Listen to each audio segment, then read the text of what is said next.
Hey everyone, it's Sleepy Reader.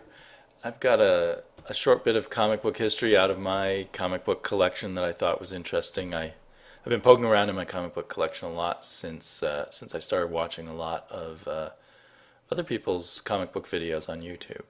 It's got me thinking a lot. So I was pleased to rediscover in my own collection Warrior magazine, which was from England. It came out in 1982. I probably found it in the second comic book shop I'd ever been into in my life, and it was very exciting. And it was the beginning of two fairly major Alan Moore storylines. This was 2 or 3 years, well, maybe 1 or 2 years before Alan Moore started his Swamp Thing run. And it was certainly the first I'd ever heard of him, and probably the first most people had ever heard of him. Probably where he started getting some attention. One was V for Vendetta, started in this issue, and a mystery hero who, I'll spoil it, turned out to be a hero by the name of Marvel Man, later to be called Miracle Man when reprinted in the United States. It was kind of a take on Shazam, on Captain Marvel. He said Komoda, and then he turned into Marvel Man, and as an adult, as a middle-aged man, he'd forgotten about all his adventures as a boy turning into a superhero. And you could tell right off that Alan Moore was brilliant. And after Frank Miller, it seemed like he was the only comic book writer that counted at the time. It's very exciting stuff. There was actually lots of great things in here. It made me feel like there were better comic books in England, better comic book talent or just work being done in England at the time than in the US. This cover story about Axel Pressbutton, the psychotic cyborg, was a lot of fun. There was this very good Father Shanador, drawn by John Bolton, and other stuff, Spiral Path. There's V for Vendetta. It was beautiful black and white work. Sad how yellowed my pages are now. But it all looked great. The stories were adult without being tacky or tasteless for the most part, except when they meant to be.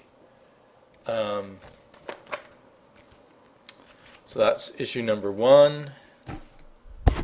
Issue number 2 then featured the no longer mystery superhero Marvel Man on the cover, and was the start of another series that was, in my memory, quite good. I'm going to have to reread it, called The Madman, which was by Paul Neary. Gary Leach was a really great artist doing The Miracle Man, although I don't think he lasted very long. And in fact, he's still doing issue 2. But very shortly, Steve Dillon took over, and then Alan Davis, who both also did fantastic jobs on this. So there's lots of talent in this magazine. There's the Axel Pressbutton. So issue 2, issue 3, featuring Madman on the cover, and also one of their other popular characters, this alien, which I think was kind of a psychotic killer named Zurk, who was part of the Pressbutton universe.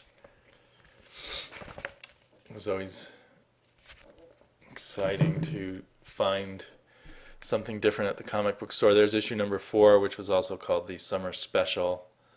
There's another character Alan Moore created called Warp Smith. Issue 5, featuring a sort of a photo illustration with V for Vendetta.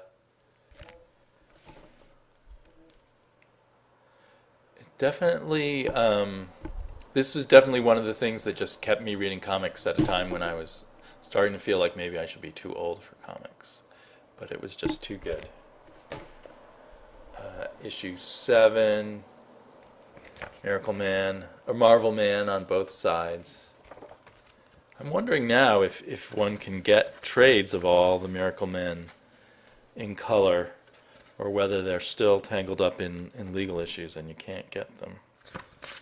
Yeah, here is Alan Davis doing the artwork on Miracle Man.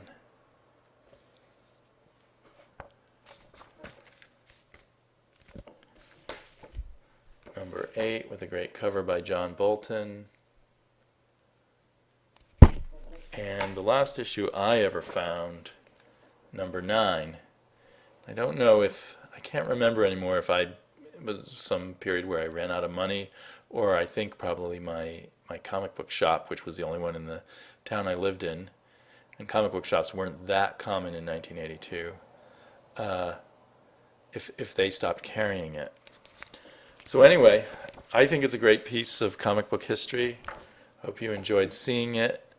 I've really loved everyone's videos that I've seen on YouTube about their comic book collections, about their hauls, their comic book reviews. And some of you, I've left comments on your videos in the last few weeks under my real name, Damian Kilby. But now I've started this YouTube channel, and I didn't want people to search for Damian Kilby and come up with comic book videos.